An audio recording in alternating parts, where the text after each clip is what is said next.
Today I want to explain why I think companies, especially in Germany, are focusing on the wrong thing when it comes to digital transformation, and why I believe technology matters a lot less than many want to believe. And to do this, I will cite two examples. But before I elaborate, I think we can all agree that technology itself has been a major driver for progress and has been immensely beneficial to all us humans. It has allowed us to create one of the most powerful mediums ever devised by human intelligence, the internet, allowing us to look up any information we want, communicate with anyone in the world in real time, and send cat videos and memes to companies and completely destroy their productivity if we so wish. Now, despite all these possibilities that we have with technology, we have a tendency to over-rely on technology to solve all our problems. The first example I would like to cite is the US military. Now, I'm not going to get political. I want you to completely disregard any animosities you might have towards the military or that particular country. I'm simply using this example to make a point. And I'm sure you would agree that the US military is one of the, if not the most powerful and technologically advanced militaries in the world. Now, as the old adage goes, the greater your strength, the greater your weaknesses, and as such, the US military tends to over-rely and be overconfident when using that technology. And we've seen this in the Afghanistan war, where the US, probably for the first time, was confronted with asymmetric or guerrilla warfare, despite being much more advanced, technologically speaking, as the enemy. Ironically, the Pentagon had already recognized this problem of over-reliance on technology back in the Vietnam War, during which they saw a much lower win ratio in air combat over North Vietnam. Consequently, they conducted studies to analyze the causes of this. One study concluded it was a technology problem and responded by upgrading the F-4 Phantom with newer missiles. But another study came to a completely different conclusion. It basically concluded that the problem stemmed from inadequate air combat maneuvering skills, or dogfighting skills in layman terms, and thus it created a fighter weapons school, also known as Top Gun, to win much more of these air combat battles.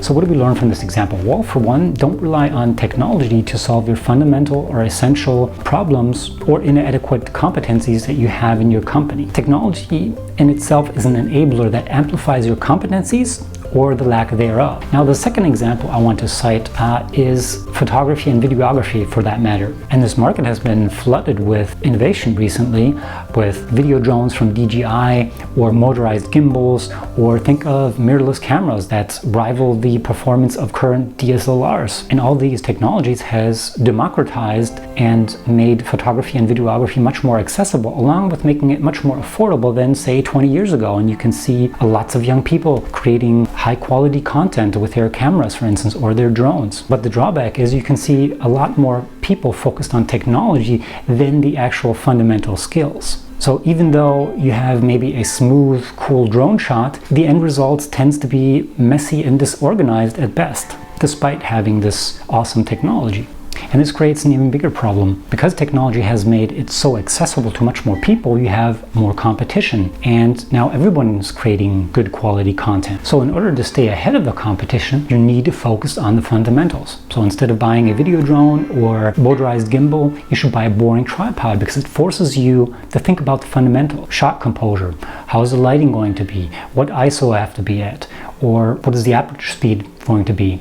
And to make this point even clearer, I had a friend back in high school. She had photography as a hobby and had a 10-year-old DSLR camera and entered a photo competition, and she was fairly worried that the competition had much more expensive equipment, much more advanced, and I told her she shouldn't worry about that because she had the fundamentals down, much more so than I believe the rest of the competition. Long story short, she won the competition despite having a 10-year-old camera, and that's the point. So before you think about investing into technology or into an ecosystem, be it platforms or anything else, you should focus on your fundamentals first before you even think about technology. If you haven't developed your own photography style, then why would you want to sink thousands of euros in investment before that's not even clear? Same applies for companies. If you don't know what the customer is going to ultimately value, why are you even debating or analyzing technology before you haven't even done your homework? It makes no sense. Technology will enable the solution later on, on. But you need to really focus on the fundamentals before you try anything with technology. Especially German companies focus too much on technology and spend lots of time analyzing what technology they should build their platform on. All this is completely irrelevant for the first, second, or even third step. Instead, what does the customer need? Not necessarily wants. What does the customer value the most, and why, and what are his major pain points? What is driving the customer?